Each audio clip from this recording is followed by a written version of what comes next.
YS Jaganmohan రెడ్డిని మళ్లీ ముఖ్యమంత్రిగా చేయడమే వైఎస్ఆర్సీపీ లక్ష్యమని ఆ పార్టీ ముఖ్యనేతలు అన్నారు.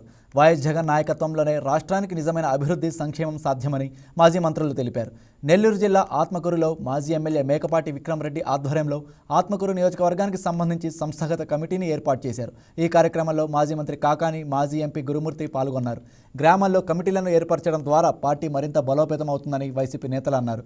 రానున్న ఎన్నికల్లో వైసీపీ తిరిగి అధికారంలోకి రావడం ఖాయమన్నారు. అంటే ప్రోయాక్టివ్గా మనకన్నా ముందు మేము సిద్ధంగా ఉన్నాం ఈ పార్టీకి సేవలు అందించడానికి.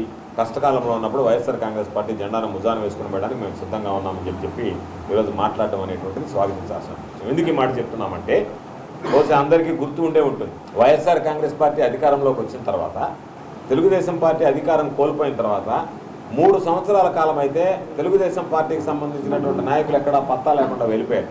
తెలుగుదేశం పార్టీ కార్యకర్తల అనాథల్లాగా మారిపోయారు. ఈరోజు ఆ పరిస్థితి లేకుండా స్థానిక నాయకులు, కార్యకర్తలే మేమందరం ఉత్సాహంగా ఉన్నాం, మేము భయపడాల్సినటువంటి పని లేదు అని చెప్పి ఈరోజు ముందుకు రావడం.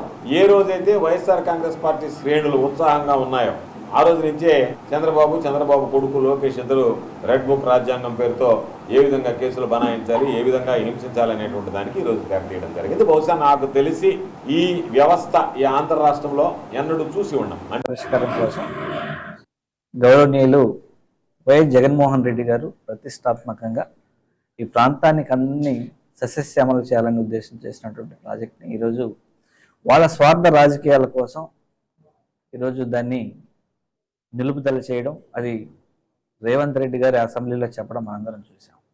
ఖచ్చితంగా దీని మీద వైఎస్ఆర్ కాంగ్రెస్ పార్టీ రేపు జరగబోయే పార్లమెంట్ సమావేశాల్లో గట్టిగా పోరాడుతుంది. ఈ ప్రాంత రైతుల పక్షాన, ప్రజల పక్షాన నిలబడి ఖచ్చితంగా ఇది సాకారమయ్యే వరకు వైఎస్ఆర్ కాంగ్రెస్ పార్టీ పోరాటాన్ని అయితే ఖచ్చితంగా కొనసాగిస్తుంది వైఎస్ జగన్మోహన్ రెడ్డి గారి యొక్క అధ్యక్షతలో. 100 సంవత్సరాల ముందు బ్రిటిష్ కాలంలో జరిగింది. ఆ సర్వే ఎప్పుడో జరిగిన తర్వాత దాన్ని అదే కంటిన్యూ చేసుకుంటూ వస్తే టెక్నాలజీ కూడా మారింది. అంటే జియోగ్రఫికల్ ఇన్ఫర్మేషన్ సిస్టమ్ అనే ఒక టెక్నాలజీ వచ్చింది. దాంతోపాటు GPS అనే వచ్చింది, గ్లోబల్ పొజిషనింగ్ సిస్టమ్. అంటే మనం పంపించే రాకెట్ల ద్వారా భూమి మీద ఏ పాయింట్ ఉన్నా కానీ దానికి ఒక నంబర్ ఇచ్చి యాక్యురేట్ గా చెప్పే సిస్టమ్ తీసుకొచ్చారు. Please subscribe to YK TV Network. Please subscribe to YK TV. Please watch YK News. Don't forget to subscribe YK News channel.